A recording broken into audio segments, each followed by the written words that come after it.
Bonjour à tous, nous sommes ravis de vous retrouver pour cette aventure. Bonjour le Faso comme chaque matin. Merci de votre fidélité, merci de nous suivre chaque matin lorsqu'il sonne 7h30 chez vous, mais également chez nous sur Savane TV. Vous avez la possibilité de nous suivre sur la page Facebook en direct aussi et de nous suivre sur notamment la TNT, mais également sur Canal+. Merci de votre fidélité. Alors, cette semaine, vous le savez, on vous amène à la découverte du Cocodonda. Aujourd'hui, nous poursuivons avec les témoignages d'une famille qui confectionne et commercialise le Cocodonda au niveau de Ouagadougou. Nous allons notamment en parler avec le témoignage. Nous allons vous proposer le témoignage dans un instant. Vous aurez l'information à travers la revue de presse également. Et Francis Emmanuel Zongo sera là pour nous donner les événements qui ont marqué la date de ce matin. Mesdames et messieurs, fidèles téléspectateurs, bienvenue encore à Bonjour le Faso. Et nous prenons la direction de Koko. Koko, c'est le quartier de Bobo Dioulasso en fait qui valorise, qui a vu naître le Cocodonda. Donc on y va pour la rubrique à la découverte 2 qui nous amène à découvrir le Cocodonda Made in Burkina qui est aujourd'hui un pain labellisé. À l'origine c'est un tissu, un vieux tissu bobolais en tout cas qui a été réhabilité avec les stylistes et il faut dire que c'est Bazemse, le styliste burkinabé qui a remis au goût du jour le Cocodonda. Aujourd'hui, nous sommes fiers de porter le Cocodonda. Qui n'a pas de Cocodonda dans sa garde-robe? Je ne crois pas. Et puis d'ailleurs, on a la possibilité de choisir la texture, la couleur, de choisir si on veut le Cocodonda moulant, donc un peu plus dur. Alors, on a la possibilité de faire tous ces choix-là. Je vous amène à découvrir une famille qui, à Ouagadougou, confectionne et commercialise le Cocodonda.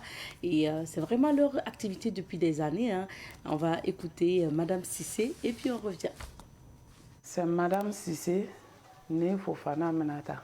Elle a tenti Cocodonda. J'ai commencé à faire des pains. En ce temps même, je n'étais pas encore mariée. J'étais avec ma grande sœur à Boubou.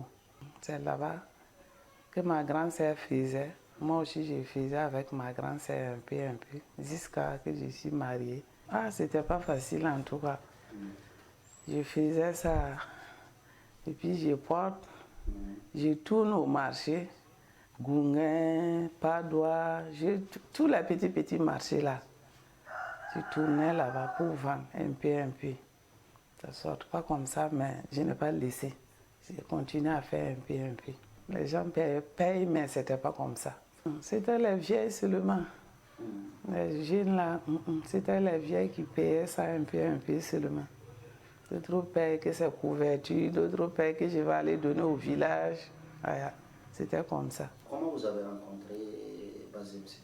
Bazemse est venu au grand marché, parce que je suis au grand marché de Ouagadougou. Il est venu là-bas un jour. Moi-même, je n'étais pas là. C'était ma fille qui était là. Elle a pris 2 pains avec ma fille. Et puis elle a laissé son carte. Que si sa maman vient, je n'ai qu'à l'appeler. Quand je suis venue aussi, ma fille m'a donné. Et puis je l'ai appelé. Il est venu. Et bon, que comme ça ne marche plus là. Lui veut faire que les gens là puissent rentrer dans ça. Et puis ça va marcher un peu. Comme il n'y a pas de travail, les gens là sont là. J'ai dit, ok, comment tu vas faire? Que lui, il est couturier. Il a allé pour une chemise, venir me montrer. Et puis elle a pris encore, amené. Bon, un jour, il est venu, on a qu'à donner un nom. Elle est venue avec un journaliste. Mais à ce moment, vous l'appelez comment, le père? On l'appelait Tcheti Barra, Soromangele, Galafani, Engli. Bon, il y avait le nom beaucoup. Le nom était beaucoup. Et puis il a dit qu'on n'a qu'à changer le nom. Que c'est le nom là. Tcheti Barra, Soromangele. Si on met le nom là, toujours, que ce sera la même chose, ça ne va pas prendre. Bon, le jour qu'on veut donner le nom, là, elle a amené un journaliste. Mais on a pris du temps pour avoir Cocodonda. Donc, on a cherché le nom. C'est moi-même qui dis que comme Bobo là, On vend ça beaucoup. Et puis c'est la rentrée de Kokodunda. Nos parents là sont assis là-bas. Donc on va donner le nom Kokodunda. Le nom est venu comme ça. Donc en nous, ils se sont dit que bon, on va prendre le nom là, Kokodunda. Le nom est venu comme ça. Ensuite, comme les Bazem s'est fait défiler du monde, faire publicité, les gens ont commencé à venir un peu. Ils viennent avec leurs portables, que je veux cette paille-là. Ils ont vu ça, que c'est un monsieur qui vend ça. Ils ont fait que c'est Bazimse. J'ai dit que c'est moi qui ai fait. Ça a commencé comme ça, un peu. Et puis les gens là sont rentrés. Voilà. Puis c'est parti un peu. Aujourd'hui, j'ai des clients qui viennent. J'ai des clients même pour Mali, Abidjan. Bon, les gens, en tout cas, même ici, il y a d'autres couturiers même qui sont rentrés dedans. C'est pas Bazembo seulement qui fait ça. C'est devenu, c'est ça même qui dit que lui veut. Comme ça, aujourd'hui, là, il y a beaucoup de gens qui mentent dans ça. Nous-mêmes, on n'en parle plus. Il y a beaucoup de gens même qui ont pris le marché, même maintenant, nous laisser. Il y a beaucoup de gens qui vendent ça maintenant, partout. Sinon, à Bobo, là, c'était tombé. Et même, ils avaient laissé. Depuis que Bazem s'est commencé ça, donc, c'est devenu, en tout cas aujourd'hui, là, il y a beaucoup de gens qui mentent dans ça. Dana, est-ce que vous avez appris que le paille Kokodonda a été labellisé? Oui. Qu'est-ce que vous pensez de cette labellisation? En tout cas, moi-même j'étais là-bas. C'était une très bonne chose. Ce qu'ils ont fait, c'est ça qu'on voulait. Parce que quand Bazem s'est commencé ça, il y a des gens qui ont s'est levé, qui prennent aller fabriquer ça en Chine, amener. Donc, à cause de ça, pour nous, là, le marché était baissé. Si tu fais sortir un modèle aujourd'hui, 2 semaines, 1 mois, tu vas voir que Chine a amené. Donc, les gens voulaient comparer Chine avec pour nous, là, comme c'est la même chose. Et pourtant, ce n'est pas la même chose. C'est pas la même chose. Bon, depuis qu'ils ont fait ça, en tout cas, nous, on est contents.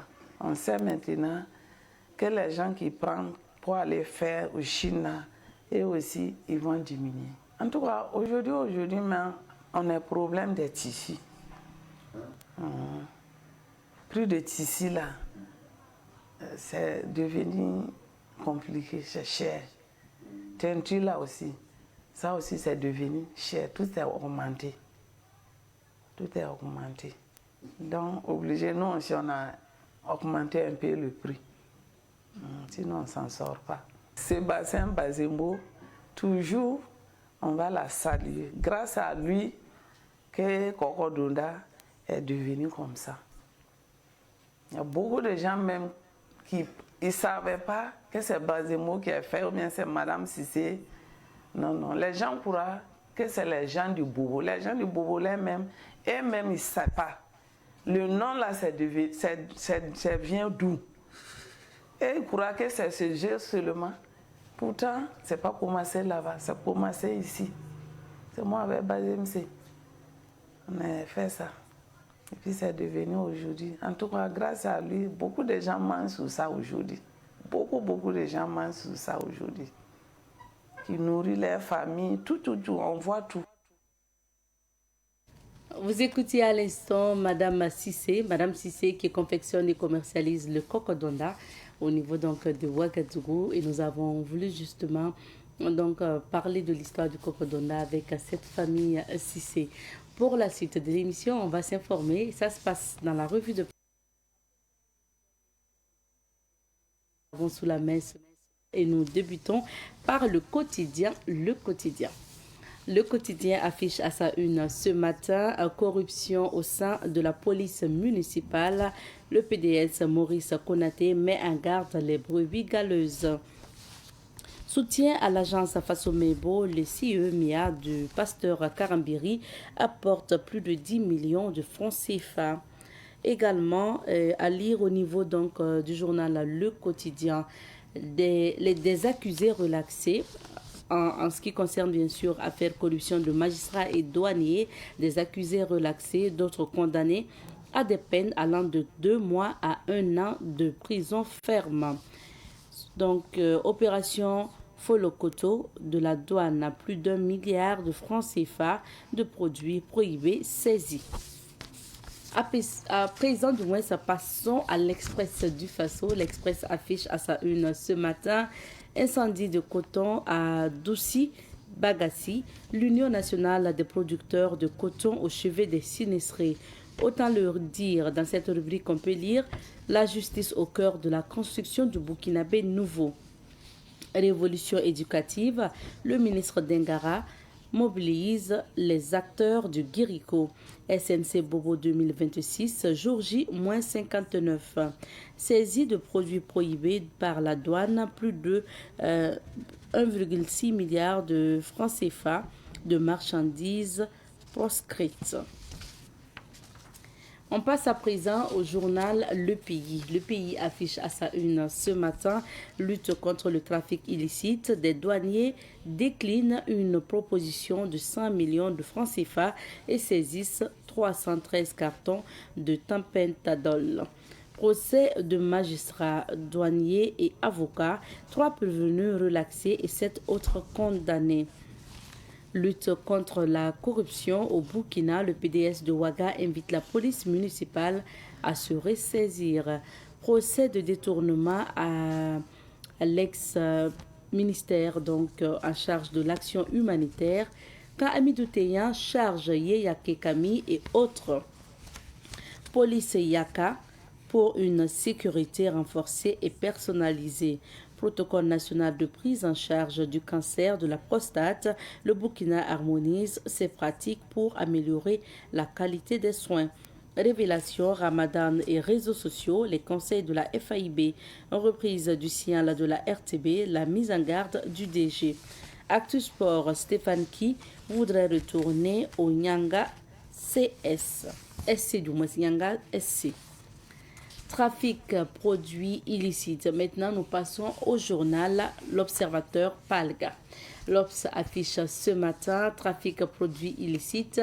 Il propose 100 millions aux douaniers pour laisser passer le Tampentadol. Procès magistrats, douaniers et avocats. Les détails du verdict de Koupela.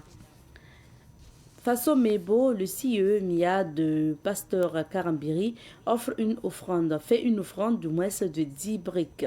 Ramadan, les dispenses du jeûne, c'est à lire dans le coin du jeûneur. Procès pour viol présumé également, c'est à lire à la page numéro 5. Hakimi joue le match de sa vie, donc procès pour viol présumé. Hakimi joue le match de sa vie. Et pour finir, nourriture chaude dans du plastique, une mauvaise habitude qui peut provoquer le cancer et bien d'autres maladies, d'après Dr Zida Franck, bienvenue, médecin généraliste, à lire dans la rubrique Carnet de santé de l'Observateur Palga. C'est le dernier titre pour la revue de presse de ce matin. Merci de votre fidélité. On vous invite à vos kiosques à journaux afin de parcourir ces différents articles proposés par la presse écrite. Pour la suite, on va donc découvrir les couleurs du temps, comme chaque matin. Allons voir ce que Dame Nature. La société IP+, vous offre la météo des affaires.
météo des affaires vous a été offerte par la société IP+, le numéro 1 du haut débit.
Savan TV, la télévision des nouvelles cités.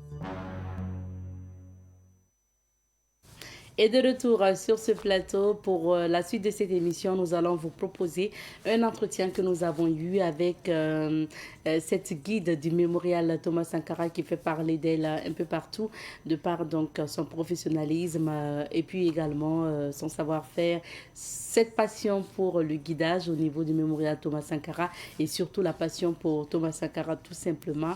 Talato Ouedraogo a été notre invité il y a quelques jours. Nous allons vous inviter à réécouter et à suivre son entretien.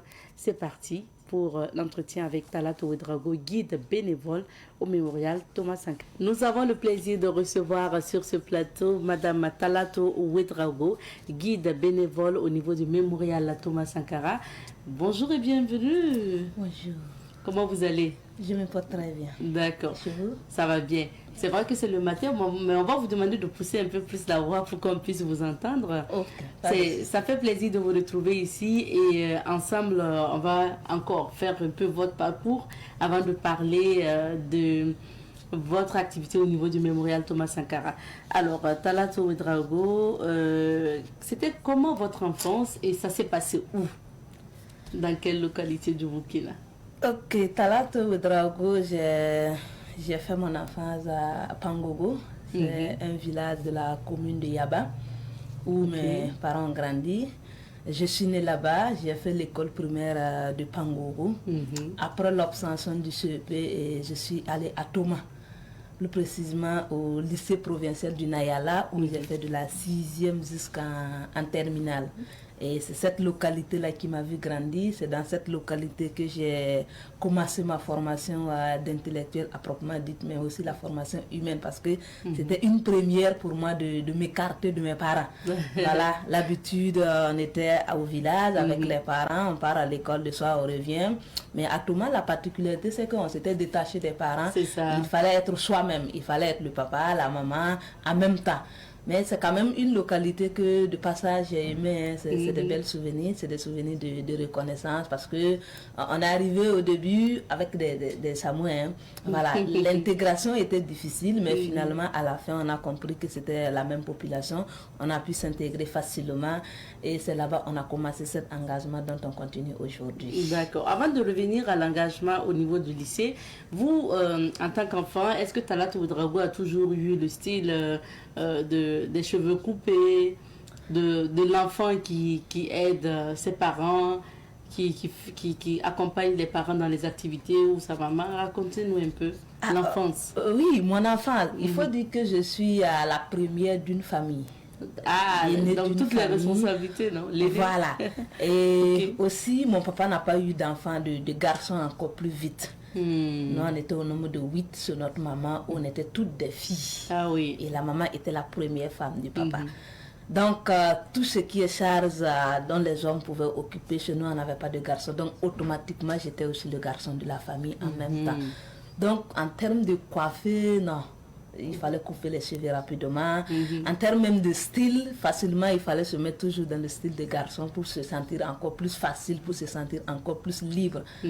La maman disait, voilà, votre papa n'a pas de garçon, mais on ne doit pas sentir qu'il n'a pas de garçon. Donc, tous les travaux dont les garçons font pour leur papa, tu dois être à mesure de le faire. Donc, ça vous a amené à faire quoi, par exemple? Par exemple, la charrue. Dès que j'ai grandi, mon papa n'avait pas de garçon, donc pas question de dire que je suis fille, je ne vais pas attraper. Toute petite, j'avais commencé à attraper la charrue. Ah ouais. Au village, vous savez, on enlève les briques pour construire les maisons. Et chez nous, généralement, lorsque vous n'avez pas d'enfant garçon pour le faire, c'est difficile. Vous êtes à chaque fois obligé d'aller demander de l'aide. Nous, on l'a refusé pour dire à chaque fois qu'on a besoin des briques pour construire une maison dans la famille, pas question de dire qu'on n'a pas d'enfant garçon. Donc, on s'engage. Et pour s'engager dans ces travaux-là, généralement, le style, c'est masculin. Donc, d'où mon habillement, on ne se coiffe pas. Et la petite anecdote qui tourne autour, une fois je me suis coiffée, on m'a appris à faire des petits pompons parce qu'il y a une étrangère qui était venue dans la famille, elle savait tresser. Et je suis allée à l'école, j'ai été 6e. Mon papa n'était pas content, il a dit, vas-y, je t'ai dit de ne pas te coiffer. Tu as insisté pour te coiffer, voici que tu as mélangé ton intelligence et tu es revenu jusqu'à 6e. Plus jamais je vais te voir, tu vas te coiffer. Parce que quand tu te coiffes, ça chère, l'intelligence là aussi, ça chère. Donc, plus jamais je ne me suis coiffée quand j'étais. Donc, vous ne vous tressez pas. Je ne me tresse pas. C'est plutôt coiffé à ras comme par exemple pour les hommes. Mais quand on est arrivé à Thomas, c'était vraiment avec l'adolescence, on a même voulu essayer de revenir en se tressant, mais ça ne rimait pas toujours. Donc j'ai fini par laisser et voilà, jusqu'à aujourd'hui. Et ça, dans votre intervention, ça me permet de revenir à notamment quel genre d'élève vous étiez. Parce que quand vous dites que le papa a dit que vous êtes passé jusqu'à 6e, ça veut dire que vous avez toujours été parmi les 5 premiers ou vous avez toujours été Oui, première? en tout cas, l'école primaire, je faisais toujours partie des 5 premiers de la classe, du CP1 jusqu'au CM2. Et c'est au CM2, deuxième trimestre, que j'ai été 6e. Et le papa n'était pas content. Parce que à chaque fois, l'enseignant venait dire à mon papa à la maison, ah, ta fille là, elle travaille bien, il faut la soutenir, tout et tout. Parce que étant la première fille aussi, il y a des gens qui disaient que amener une fille à l'école à l'époque là, que c'était l'expression que c'était mettre ton argent derrière de l'âne. Donc mon papa disait que non, il faut que je continue. Donc l'enseignant l'encourageait à chaque fois en venant lui dire que non, ta fille travaille très bien à l'école, faut financer ses études, faut l'accompagner et elle va faire des grandes choses. Donc j'ai toujours gardé ce niveau-là. Voilà. Et au lycée, donc au secondaire, c'est à Thomas, comme vous l'avez dit, que vous faites le lycée. Et c'est là-bas que vous allez commencer, on va dire, le militantisme. C'était dans quoi? Dans quelle structure? Non, je n'ai pas commencé à militer à Thomas, mais comme c'était dans une localité où on découvrait pour une première, la façon même d'intégrer parmi les Samoa, c'était aussi une autre façon de militer. Parce que de un, on ne comprenait pas la langue. De deux, pour une première de sortie, moi j'étais tellement timide.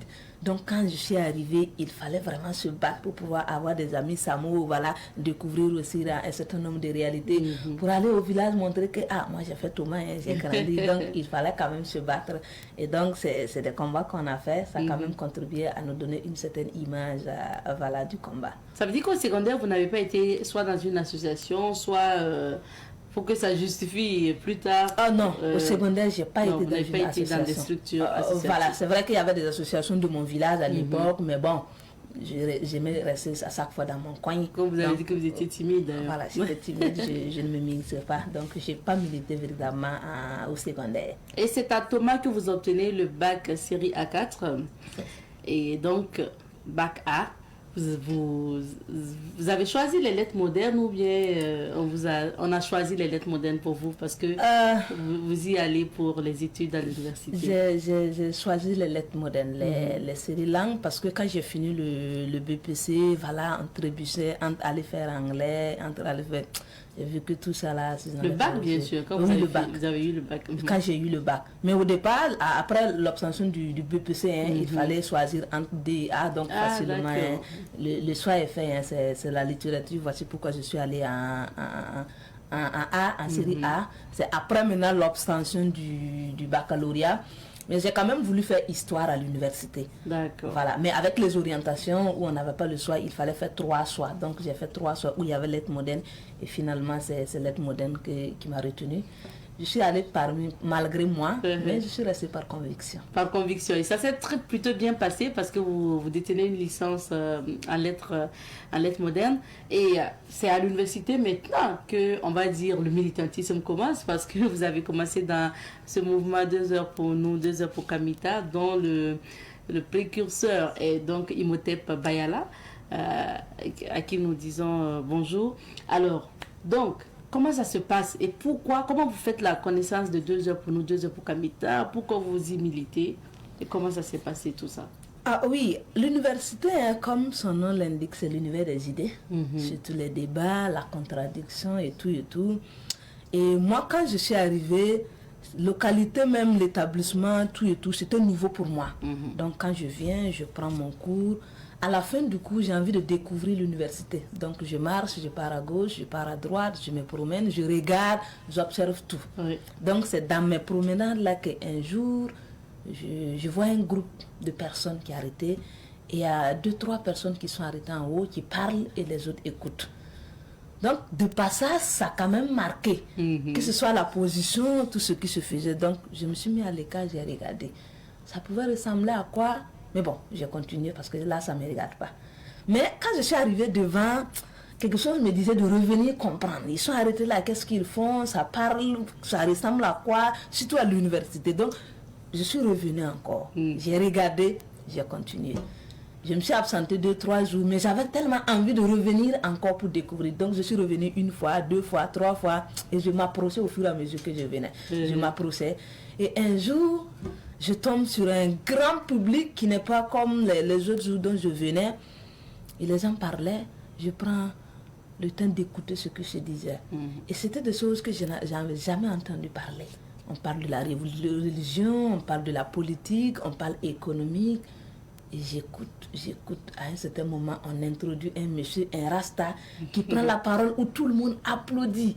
Et lorsqu'il a pris la parole, il s'est imposé. J'ai dit, là encore, c'est un autre monde que je découvre. Parce que plus jamais je n'avais vu, plus jamais j'avais entendu. Donc je me suis approchée dans le public, j'ai même enlevé mon téléphone et j'ai filmé. Et je suis partie. Donc à partir de ce jour-là, chaque 13 heures, j'étais dans l'obligation de partir encore pour écouter. Parce que j'avais envie de découvrir. Donc au fur et à mesure que je partais, quand le modérateur finissait, il disait, voilà, les thèmes sont affichés, ceux qui veulent revenir demain, c'est mieux de prendre, c'est mieux de... Donc moi aussi, j'ai commencé à photographier. Et quand je partais, je faisais des recherches. Mais mon courage ne me permettait pas, parce qu'à l'époque, j'avoue que j'étais très timide. De prendre la parole, quoi. Surtout pour ceux qui sont arrêtés en haut, parce que quand tu es en bas, tout le monde, ça va. Mais quand tu es en haut, c'est encore une autre chose. Mais un jour, je me rappelle très bien pour la première, la thématique du débat portait sur les dozos. Donc j'ai pris, je suis allée faire mes recherches, tout et tout. J'avais gardé 4 arguments. Et quand je suis arrivée, parce que j'étais quand même la seule fille à être au milieu des garçons. Donc tout de suite, le modérateur m'a pris. Quand on veut une femme pour genrer le débat. Donc il m'a pris et mes camarades se sont mis pour que j'aille sur le plateau. Oui.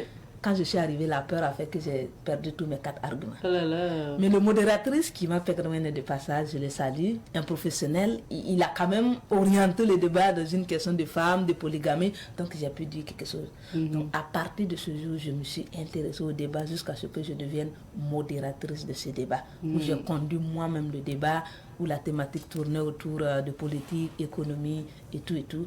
Aujourd'hui, je suis devenue une militante de cette structure-là et je suis même en charge du secrétariat aux affaires sociales. C'est une fierté. Donc vous êtes dans le bureau là? Je suis dans le bureau.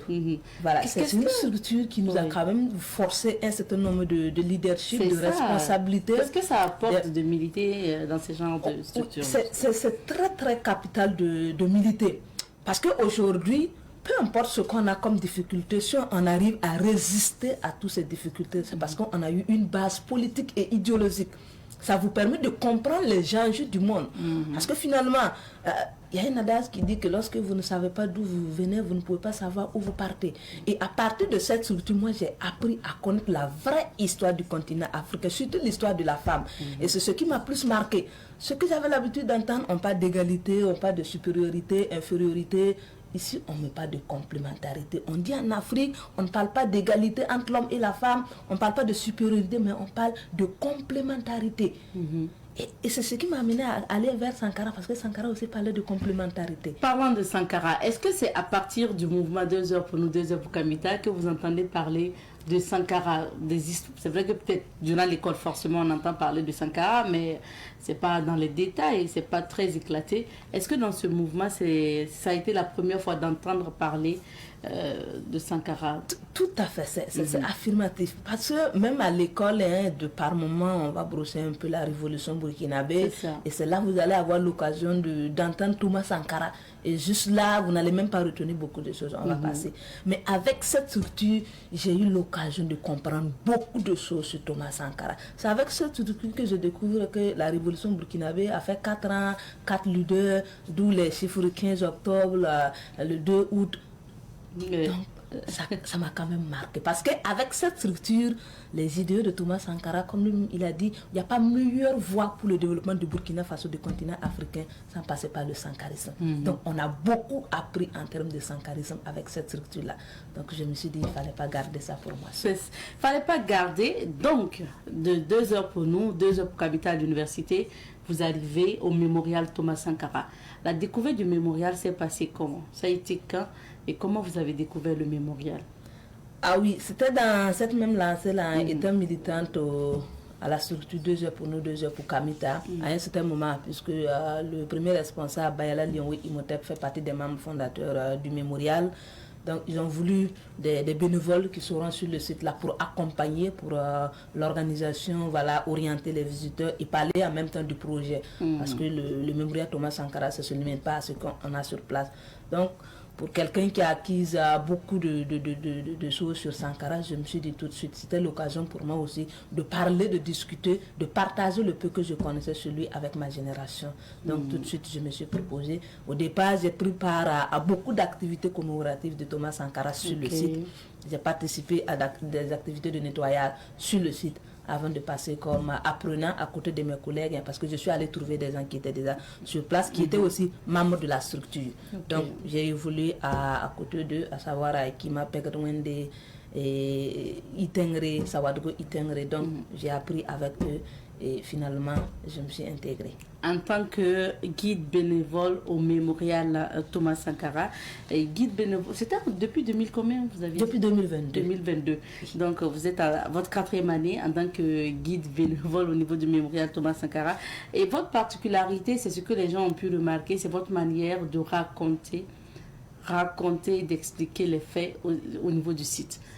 Que ce soit à partir de la statue de Thomas Sankara jusqu'au bâtiment Burkina, le mur thématique et autres, vous racontez avec une particularité. Alors, pourquoi cette manière de retracer l'histoire, le vécu sur le site? Ah oui, parce qu'aujourd'hui, parler de Thomas Sankara, ce n'est pas des faits historiques, des dates. Pour moi, ça ne se limite pas qu'à ça seulement. C'est de refaire vivre un idéal. Donc, de un, il faut rendre vivante la mémoire de Thomas Sankara. De 2, il faut arriver à donner aux visiteurs pour qu'ils puissent se retrouver dans l'histoire. Il faut arriver à actualiser le combat de Thomas Sankara pour dire que ça continue. Ce n'est pas un combat de 83, 87. Et même aujourd'hui, les valeurs qu'il a portées, c'est toujours d'actualité. Donc, c'est ce que je fais à chaque fois lorsque je prends des visiteurs. Il faut que le visiteur puisse comprendre qu'il doit porter le combat que Thomas Sankara n'a pas pu achever parce qu'il a porté un combat de tout un peuple. Aujourd'hui, on doit refuser à sa seconde mort. Et refuser à sa seconde mort, c'est de participer à la réhabilitation de sa mémoire. Et participer à la réhabilitation de sa mémoire, c'est de comprendre son combat.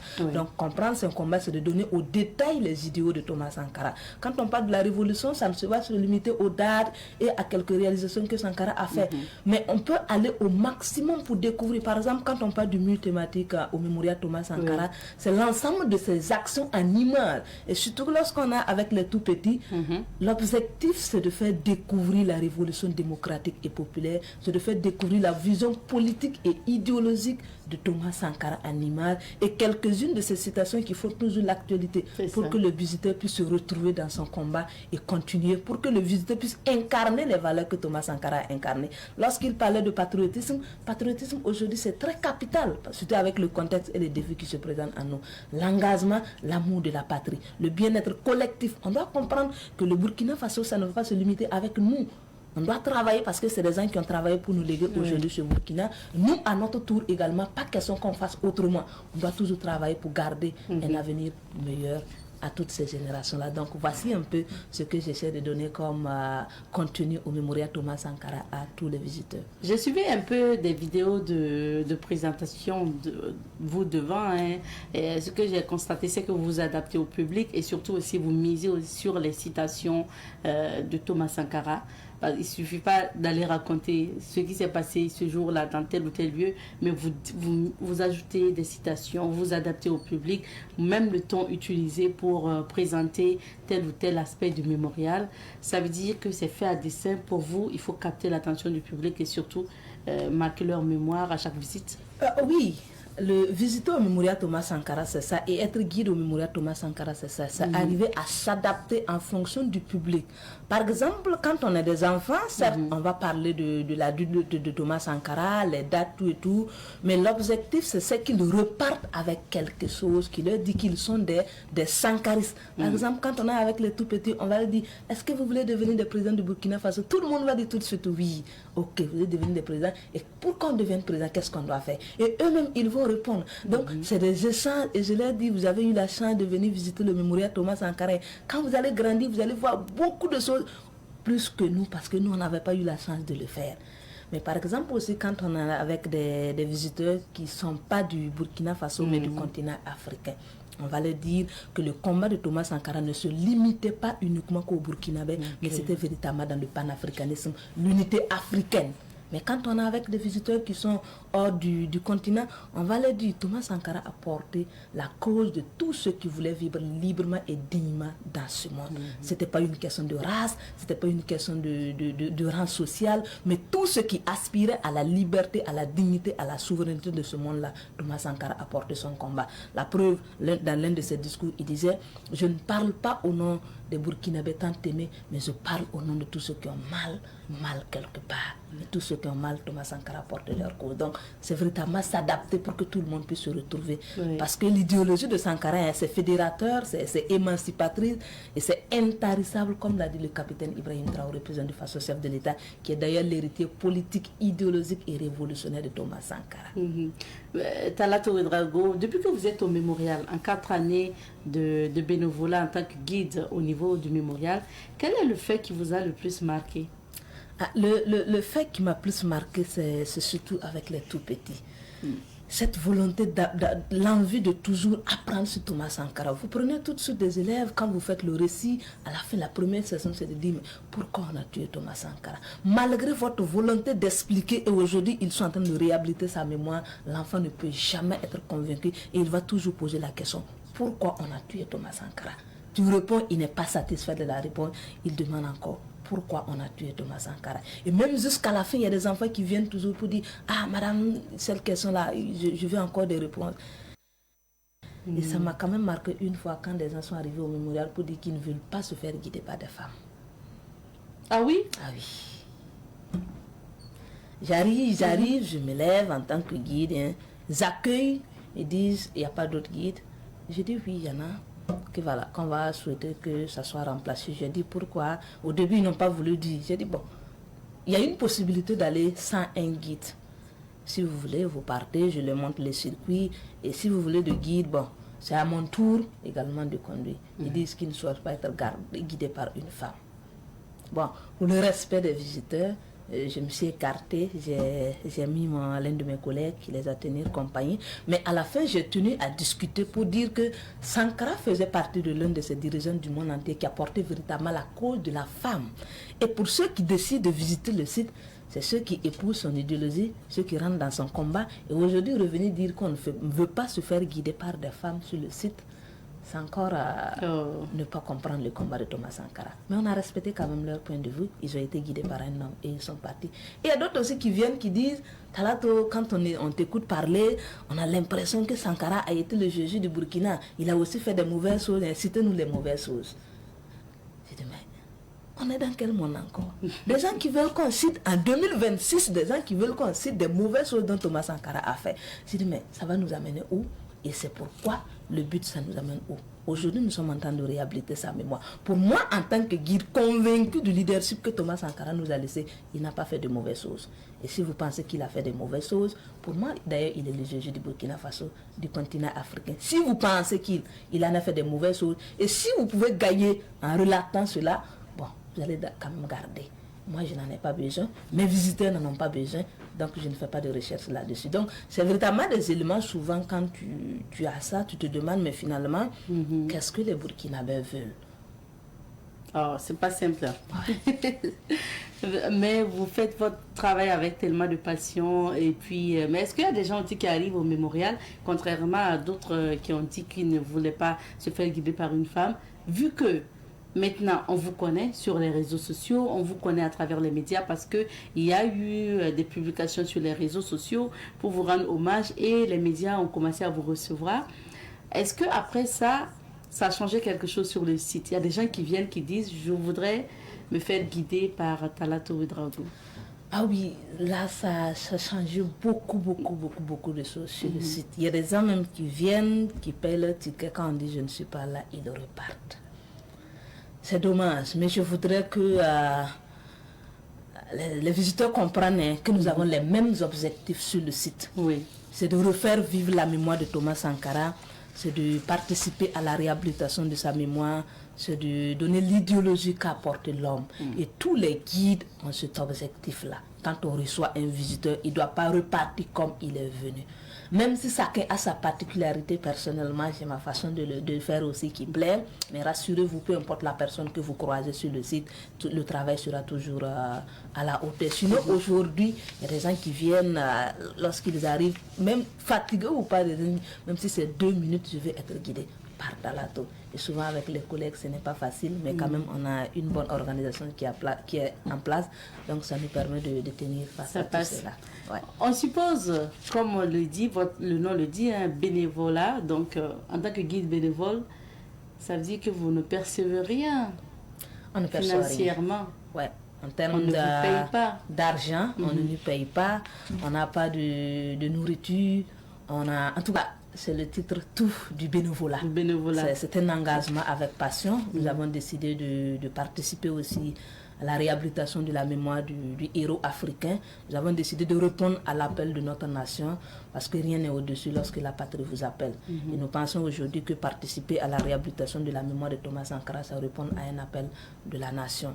Voilà, mais il faut le souligner de passage, on a des visiteurs satisfaits du travail qu'on fait, qui décident de nous encourager. Donc d'autres nous encouragent, que ce soit avec des matériels, même de l'argent, de la liquidité. Il faut le souligner, donc de passage, nous remercions. Personnellement, avec tous les vidéos qui ont circulé dans les réseaux sociaux, je reçois de plus en plus d'encouragement des particuliers, des visiteurs, donc ça fait plaisir. Ça fait plaisir. Ça fait plaisir. Alors, Talato Ouedraogo, avant de venir au mémorial, c'est vrai, vous étiez en même temps étudiante entrepreneur, parce que en lisant votre biographie, ça veut dire que vous étiez au péage. Je ne sais pas si vous continuez, vous allez nous dire, mais pendant que vous étiez à l'université, vous vendez du pain, ou je ne sais pas, c'est du pain sucré ou du pain simple, au niveau donc du péage. C'est quel péage encore? Lumbila. À Lumbila, voilà, parce que vous logez à côté, à Lumbila, vous vendez du pain, vous étiez à l'université, et toutes ces activités-là. J'ai décidé de mettre fin à toutes ces activités pour me consacrer plus à la mémoire de Thomas Sankara. Parce que ça me demandait beaucoup plus d'énergie, ça me demandait beaucoup plus de temps, parce qu'au retour, il fallait se former. Sinon, à l'université, comme plein de mes camarades, je faisais la vente ambulante. On se promenait un peu dans la ville là, lorsqu'on n'a pas cours pour chercher. Et c'est dans ces promenades-là que je rencontre un des collègues qui était sur la voie de Lumbila, qui vendait. Et je suis allée m'essayer, je vois que ça marchait bien. Donc on partait, tant que je n'avais pas cours, je suis au niveau du poste de péage de Lumbila où je vendais mon pain sucré tranquillement, accompagné de l'eau, des gâteaux, tout et tout. Donc, on ne manquait pas de quelque chose pour mettre dans la poche.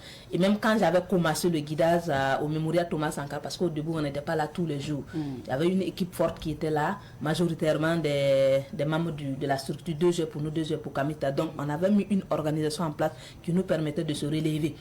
Donc, les jours que moi, je n'avais pas, c'était pas mon jour, je repartais au poste de péage de Lumbila et je vendais tranquillement mon pain. Mais avec un certain nombre de choses, avec l'ouverture du mausolée, tout et tout, même bien avant le mausolée, j'avais suspendu parce que ça demandait plus de temps. Et même avec le mausolée, il fallait que je suspende tout pour me consacrer uniquement à la mémoire de Thomas Sankara, parce qu'il fallait satisfaire les visiteurs, il fallait répondre à l'appel. Et Talato Ouedraogo, est-ce que vous êtes une jeune fille ou une jeune dame d'un jeune monsieur? Une jeune dame. Une jeune dame d'un jeune monsieur alors. D'accord, tant mieux. Et maintenant, quelles sont vos ambitions? Vous aspirez à quoi? C'est vrai qu'aujourd'hui, vous êtes bénévole au Mémorial Thomas Sankara, mais vous êtes une étudiante. Je ne sais pas si vous désirez continuer les études, vous souhaitez embrasser quelle carrière professionnelle. Vos projets futurs, c'est quoi? Oui, c'est vrai que je suis venue au Mémorial Thomas Sankara par cette voie. Je suis venue de par moi-même, de par la structure et tout. Mais je suis restée aujourd'hui par conviction. Donc, ce que j'ai comme ambition, c'est de devenir l'une des figures parmi tant d'autres qui sont déjà sur place aujourd'hui, de référence en termes de Thomas Sankara, en termes de mémoire de Thomas Sankara.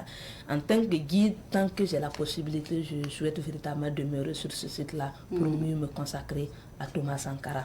Mais les études, je souhaite aussi continuer. Si Dieu le veut, cette année même, je vais m'inscrire en master parce qu'il me faut aussi un document pour la mémoire de Thomas Sankara. Donc, je compte aussi faire un mémoire sur Thomas Sankara. Donc, voici un peu, en termes d'ambition, ce que je procède. Donc, vous ne vous imaginez pas dans un autre métier, peut-être professeur de français Oui, professeur de français, pourquoi pas? Parce que je serais toujours dans la même lancée de continuer de faire la promotion de l'idéologie de Thomas Sankara. En tant que professeur aussi, on peut bien le faire, surtout qu'on sera plus avec les élèves. Mais je pense que sur ce site-là, je serai plus accessible à beaucoup de personnes. Par exemple, si je suis dans un établissement, en tout cas, tous les élèves de l'établissement pourront bien profiter, mais pas d'autres personnes. Pas d'autres personnes. Et pourtant, si je suis sur le site, d'autres personnes pourront encore plus profiter. Sinon, peu importe où je suis, véritablement, sur ce site ou pas, un enseignant ou pas, je vais toujours consacrer toute mon énergie, ma personne pour Thomas Sankara. Et comme on comprend que votre vision, c'est vraiment consacrer votre énergie à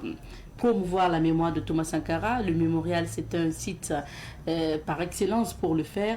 Donc, de bénévoles, si aujourd'hui on vous confirme en tant que guide plein, peut-être recruter, parce qu'il faut le dire, les guides touristiques des autres sites touristiques, ce sont des fonctionnaires de l'État. Voilà, donc il y a la possibilité.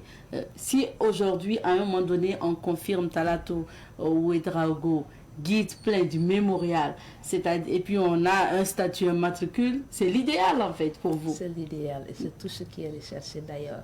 Parce que là, ça sera accompagné d'un certain nombre de choses. Parce qu'aujourd'hui, avec notre titre de bénévolat, il y a toujours des limites. La formation pour être guide ou bénévole au Mémorial Thomas Sankara, elle est urgente. Ça demande beaucoup de sacrifices. Et aujourd'hui, quand vous regardez tous les documents qui tournent autour de Thomas Sankara, ce n'est plus des documents de 2000, ce n'est plus des documents de 3000. C'est si cher. Et pourtant, on doit le lire. Aujourd'hui, il n'y a pas une institution qui en parle. Il faut lire au maximum pour pouvoir répondre aux besoins. Mais en tant que bénévole, on n'a pas les moyens pour le faire. Il faut suivre aussi parce qu'il ne faut pas qu'on se réserve avec cette titre de guide sans passer par des formations. Pour moi, tous les guides au Mémorial Thomas Sankara doivent passer par des formations dans le domaine. Parce que nous, on n'a pas suivi une formation dans le domaine du tourisme, et tout. C'est par expérience qu'on arrive à accueillir, qu'on arrive à rendre le peu de contenu qu'on a. Mais si aujourd'hui, nous sommes des guides pleins, recrutés, à la base, on aura un salaire. Avec ce salaire, on pourra se faire former au maximum pour pouvoir répondre. Mais on pourra aussi avoir plein de documents qu'on va lire. Ça va quand même contribuer à ce qu'on donne plus de contenu en termes de réhabilitation de la mémoire de Thomas Sankara. Donc c'est tout ce qui est souhaité aujourd'hui.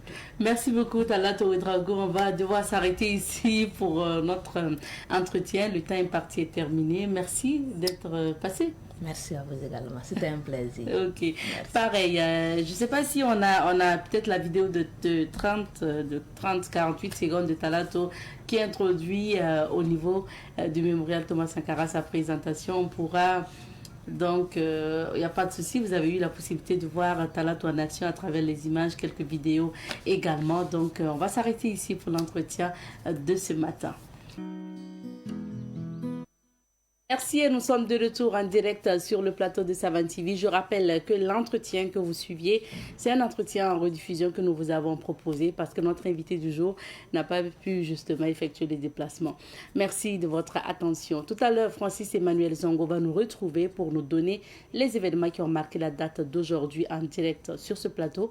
Mais avant, on vous invite à suivre ces gags dénommés champions et championnes. C'est signé son Excellence Gérard. Au Burkina Faso, il y a des champions et des championnes. Et oui, il y a les uns, ceux qui sont champions d'athlétisme, champions de boxe ou de lutte traditionnelle, ceux qui sont champions de danse, champions de mathématiques, champions de natation et autres. Et il y a les autres. Ceux-là sont également des champions, mais à leur manière et dans leur domaine. Ils sont champions dans le non-respect des feux tricolores, champions dans le mensonge et la calomnie, champions dans les retards et les absences au travail, champions incontestés dans l'abus d'alcool, dans l'insalubrité, les affaires louches et toutes sortes de nuisances. Et vous, dans quoi êtes-vous champion ? En attendant votre réponse, son Excellence Gérard nous amène à la découverte de ces champions d'un autre genre. Chaque jour sur Savane TV, allons à la découverte d'un nouveau champion dans son domaine de compétition. Les champions et les championnes, une mini-série humoristique sur nos conduites et inconduites, signée son Excellence Gérard. Les champions et les championnes, à chaque jour suffit son champion sur Savane TV.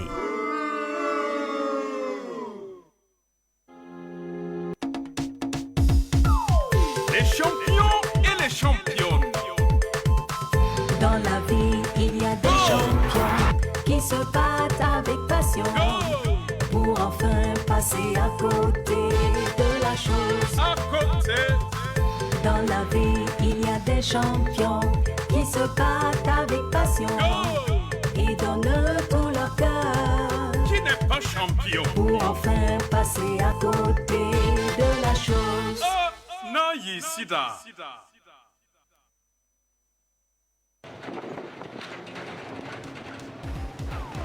Les champions et les champions.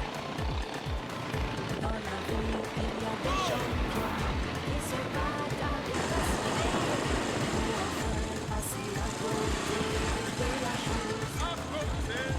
Dans la vie, il y a des champions qui se battent avec passion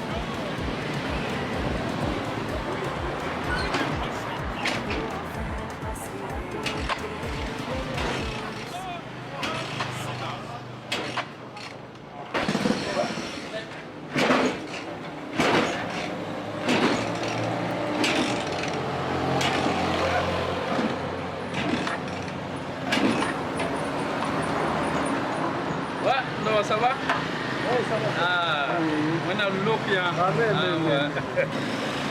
Yana wena mkituruliza ndio nitaka kupanga. Wana soro no ta. Amen. La dilla tunme je di wakati nga tunme tunme wakamiza ne teruri hede. Awa. Ya wa ma haya masabo tumbo ko sinyala ninga ya. Ya sida. Ne ta yi pole wa chen to kumbala. Ya sida, ya sida. Ya teruri hebe we ngon kuda tunme bete nga ko kuda. Ilfana nge. Ya na ba ko no ra balwa. Ai ba ya na ba ko no ra. Tiner fa man dabla firfama anti towa. Ya wo la de viwa. Ya wo do. Be wa. Am to se sida. Wana lokko. Na se bala fama. O pemia. Sempre ne lo ko ya. Amen, amen. Mo. Nayi Sida.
Taban TV, la télévision des nouvelles cités.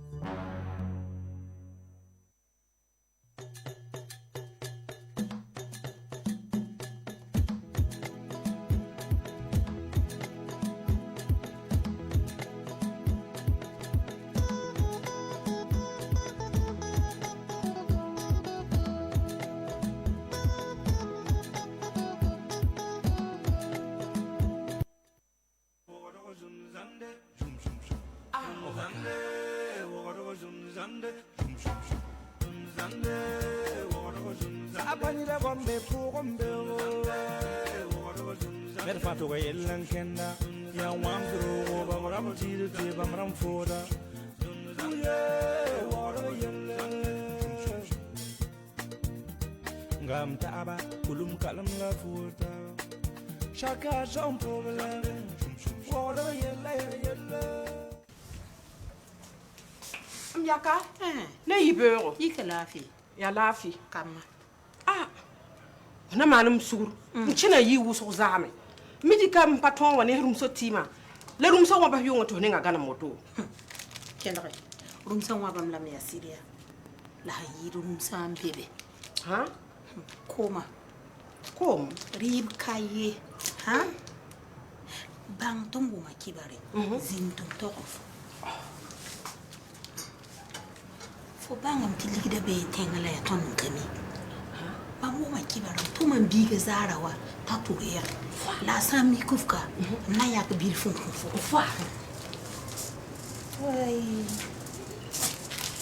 gonda yeltawa chende ay lebara me lebara ko roto pama me ayo nka pame ma fo ka pame mam men ka tare yam yelle bul mam ka comprendre yam baba imela mama ti tagara mam zekum mam ti tagara wan zekum nugo gar bera fama kena be tira gara fama mam ti ta zekum nugo bafi fo zeka nugo woto mam zeka nugo men nyingri la wala ma pa wum yele baye kibare kambanya khatam mam da ya forcera mam ne yikun toure ñom toure le ban chan tu zeke santi bo zek khara bas le boy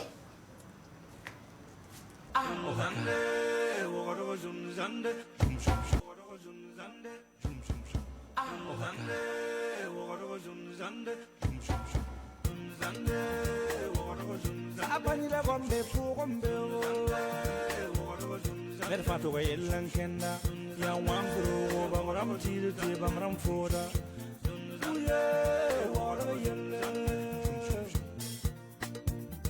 ngam taaba kulum kalam la futa Chaka son problem water yella yella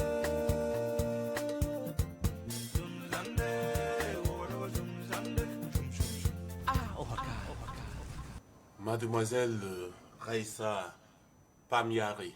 Oui, présente. Vous êtes née le 3 septembre 2000. Oui. Vous êtes étudiante en économie. Oui. Connaissez-vous Monsieur Ziabo Alidou ici présent? Oui. Reconnaissez-vous avoir pris de ses mains une moto d'une valeur de 1 200 000 francs? Oui. Je peux donc vous considérer comme une receleuse? Non, monsieur le commissaire. Avec le respect que j'ai envers vous, je ne suis pas une receleuse. On a fait un échange marchandises. Échange marchandises? De quelle marchandise il s'agit? Ça ne vous regarde pas. Du calme. Hein? Est-ce que vous savez que je peux vous faire conduire devant le procureur? Monsieur Ziabo Alidou. Oui, monsieur. Comment vous faites pour détourner autant d'argent? Non, monsieur le commissaire. L'argent que j'ai prélevé n'était pas destiné à une dépense précise. C'était de l'argent qui flottait. De l'argent qui flottait? Oui.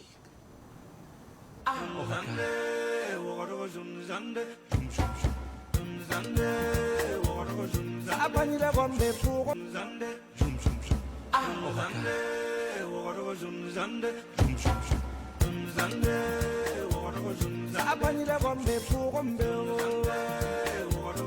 Mer fato ga yellan kenda ya wamdro bamram tir ke bamram foda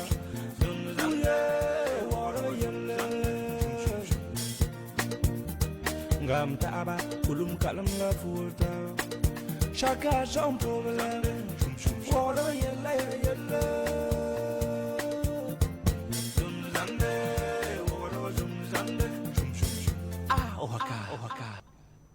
Salam alaikum. Wa alaikum salam. Bismillah. Landan kelen zay goy lan wa. Kan sindi.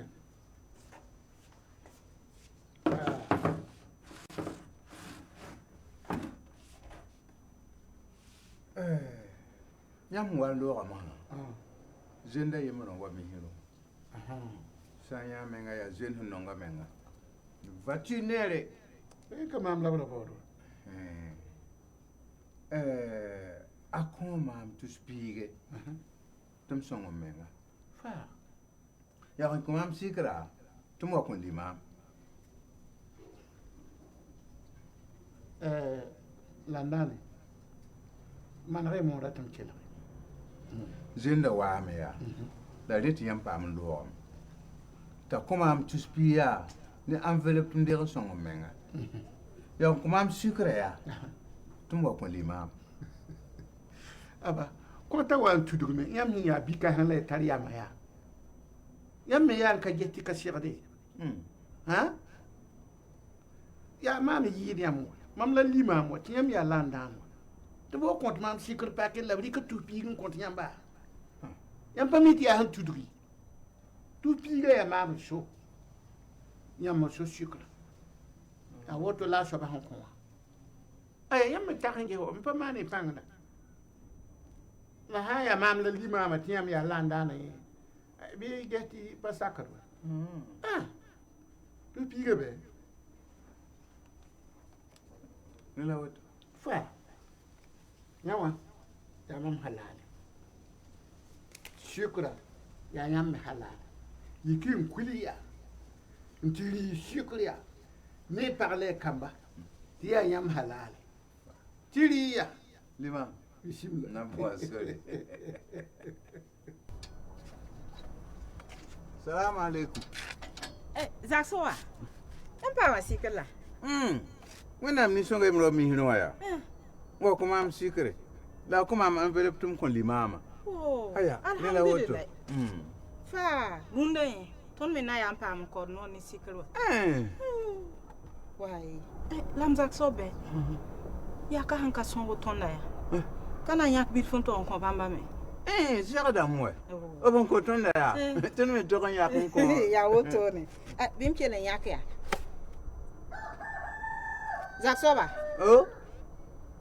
Ligidi. Oh. Ya fa ta wana. Yo ta million. Million? Oh. Yikin kuliya. Ntiri shukriya. Tia yam halal. Waga. Et de retour sur ce plateau, je vous l'ai dit, en fin d'émission, on reçoit Francis Emmanuel Zongo qui est là pour notamment nous donner les événements qui ont marqué la date d'aujourd'hui. On y va pour la virgule éphéméride. Et nous sommes déjà le 25 février. Oups, que février, c'est un mois court. Vraiment, ça part vite. Et aujourd'hui, on va avoir les événements qui ont marqué le 25 février d'une certaine année au Burkina, en Afrique et partout ailleurs dans le monde. Parce qu'il a fui, il est reparti dans l'Antiquité. Il est reparti au Moyen-Âge. Il est reparti, en tout cas, il y a quelques années, pour nous ramener les événements qui ont marqué le 25 février. Lui, c'est Francis Emmanuel Zongo. Nous l'appelons Marouelle pour faire le bon mot aussi, hein. Le bon moaga Marouelle ni bero pour ça faut abzeta barkuzo pour ça ni bide sengi ton wakat kan wadi bi émission bonjour le faso ya we son point kotondo te nan sulu ngese buen yipinda yela somane senkine ton andunu vie ma apipla biwa we bi sana sa fa Ah oh, merci beaucoup Francis. Donc, il faut traduire ce que tu viens de dire là aux téléspectateurs en français. Et on se retrouve une fois de plus pour replonger dans l'histoire, voir ce qui s'est passé chaque jour précisément dans l'histoire de l'humanité. Ça sert d'école également à toutes ces personnes qui nous suivent et à nous également. Et après avoir fouillé la mémoire de l'histoire, tu nous as ramené 4 événements. Oui. Et nous commençons par le Burkina Faso avec ce triste rappel, on va le dire, attaque terroriste d'une église catholique. C'était à Essakan. On se rappelle encore, c'était un 25 février. Voilà qui est bien dit, Abzeta. La charité bien ordonnée commençant par soi-même. On commence par le Burkina Faso, même si c'est avec une information qui ne nous réjouit pas, mais c'est ça également l'histoire. Il faut se rappeler, se remémorer pour voir ce qui peut être fait dans les moments à venir pour changer. Avec cette date, le 25 février 2024, une attaque terroriste qui a visé l'église catholique d'Essakan, village situé dans le diocèse de Dori, au nord-est du Burkina Faso. Et l'attaque aurait causé la mort d'au moins 15 fidèles. 12 personnes auraient été tuées sur le coup et 3 autres auraient été conduits dans un hôpital pour des soins. Malheureusement, ça n'a pas marché et des hommes armés ont ouvert le feu sur la communauté rassemblée pour la prière du dimanche. Bien qu'aucune revendication immédiate n'ait été faite, l'attaque est attribuée à des groupes armés terroristes opérant dans la zone des 3 frontières, à savoir le Burkina, le Mali et le Niger. Et certains rapports mentionne également l'implication de l'État islamique dans le Grand Sahara. Et le même jour, une autre attaque a visé une mosquée à Natiabouani dans l'est du pays. Et suite à ce drame, on se rappelle bien, le vicaire général du diocèse de Dori, l'abbé Jean-Pierre Sawadgo, avait appelé à la prière pour les victimes et pour la paix dans la région. C'est bien vrai, nous sommes dans une dynamique de communiquer sur nos victoires opérées par les FDS, mais avec l'histoire également, il faut se rappeler. Et nous le faisons avec cette date du 25 février 2024. Et bien sûr, deuxième événement, triste encore, massacre donc de lycéens, c'était au Nigeria. Oui, la fois passée, on a parlé de Boko Haram ici, et Boko Haram revient à la charge cette fois-ci avec la date du 25 février 2014, où le Nigeria était le théâtre d'un massacre d'une extrême violence visant le Federal Government College de Buniyadi dans l'état de Yobe. L'attaque est attribuée au groupe terroriste Boko Haram et des hommes armés ont pris d'assaut l'internat en pleine nuit alors que les élèves dormaient. Les enseignants ont mis le feu au tirer sur ceux qui tentaient de s'échapper ou les égorger. Et voilà, par la suite, le nombre de victimes variait selon les sources, allant de 29 à 59 lycéens tués, et toutes les victimes étaient des garçons. Les filles présentes ont été épargnées, mais ont reçu l'ordre d'abandonner l'école et de se marier. Au moins 24 bâtiments de l'établissement ont été entièrement incendiés lors de l'attaque qui a duré plusieurs heures. Et ce massacre a précédé de quelques semaines l'enlèvement massif de 276 lycéennes en avril 2014. Si tu me le permets, on entend parler de Boko Haram à tout moment. En bonus, on vous dira que Boko Haram signifie l'éducation occidentale est interdite ou est un péché. Donc quand vous entendez parler de Boko Haram, ça veut dire c'est un mélange d'arabe et de Hausa. Boko qui veut dire l'éducation occidentale est interdite et Haram qui veut dire quelque chose qui est un péché, quelque chose d'interdit de ce genre-là. C'est pas pour rien, ils ciblent ces lycées-là pour dire que l'éducation qui est donnée dans ces écoles-là n'est pas la bienvenue par rapport à leur idéologie. Cette attaque meurtrière a eu lieu le 25 février 2014 dans l'état de Yobe au Nigeria. C'est vraiment triste en fait, c'est vraiment triste. Merci bien Francis. Et puis donc nous continuons, troisième événement. Et c'est malheureusement aussi parce que les armes existent que la guerre existe. Et vraiment aujourd'hui, ces événements-là, on parle de brevet de revolver, c'était le 25 février. Oui, effectivement, après ces deux tueries ici au Burkina Faso et au Nigeria, nous parlons du revolver. Vous n'entendez pas du revolver, encore du Colt. Alors le brevet pour autorisation de la fabrication du revolver a eu lieu le 25 février 1836. Alors son inventeur s'appelle Samuel Colt, c'est un Américain. Il a eu le brevet sous le numéro 138 et par la suite, ça a été renuméroté 9430X pour son mécanisme d'arme à feu à barillet rotatif. Et ce brevet marque également la naissance du premier revolver commercialement viable, connu sous le nom de Colt Patterson, nommé d'après la ville Patterson, New Jersey, où il a été fabriqué. Et l'invention reposait sur un barillet rotatif contenant plusieurs chambres de tir, généralement 5 coups, s'alignant successivement avec un canon unique et fixe. La rotation du barillet était couplée à l'armement du chien. Quand on parle du chien, on peut se demander pourquoi le chien a un rapport avec une arme. Donc le chien également, c'est là où on utilise pour faire descendre avant de poser la main sur la gâchette. On appelle ça le chien. Voilà, tu vois le petit truc juste en haut de l'arme là. Voilà, c'est ça on appelle le chien. Et en mode nous, on appelle ça souvent nanga. Voilà, pour les armes que nous avons fabriquées ici sous nos tropiques là, on appelle ça le nanga et là-bas eux appellent le chien. Alors l'utilisation de l'amorce à percussion rendait l'allumage plus sûr et plus rapide que les anciens systèmes à silex. Et le modèle original procédait également une détente escamotable qui n'apparaissait que lorsque le chien était armé. Et ce jour, il a eu le brevet, c'était précisément le 25 février 1836, obtention du brevet du revolver ou encore du Colt, et son fabricant, son créateur est tout simplement Samuel Colt, qu'il a fait dans la ville de Patterson. Quelle idée, je suis en train de regarder l'ancienne image. Allez voir sa tête même, on sait qu'il est capable de faire une telle arme. Vraiment. Et on termine en termes d'événements par le sac de Mohamed Ali, c'était le 25 février 1964. Et oui, nous sommes avec Mohamed Ali, nous sommes avec le sport, et précisément la boxe, qui on l'appelle le noble art si je ne me trompe pas. Voilà, il y a la petite reine qui est pour le cyclisme, et le noble art, je crois que c'est la boxe avec des gants à l'appui. Et le 25 février 1964, le monde de la boxe connaît l'un de ses plus grands bouleversements lorsque le jeune Cassius Clay, qui deviendra plus tard Mohamed Ali, détrône Sonny Liston pour devenir champion du monde de poids lourd. Et le combat s'est déroulé au Convention Hall de Miami Beach en Floride. Bien qu'étant l'outsider, Cassius Clay dominait le champion en titre par sa vitesse et son agilité. Résultat, victoire de Cassius Clay par KO technique.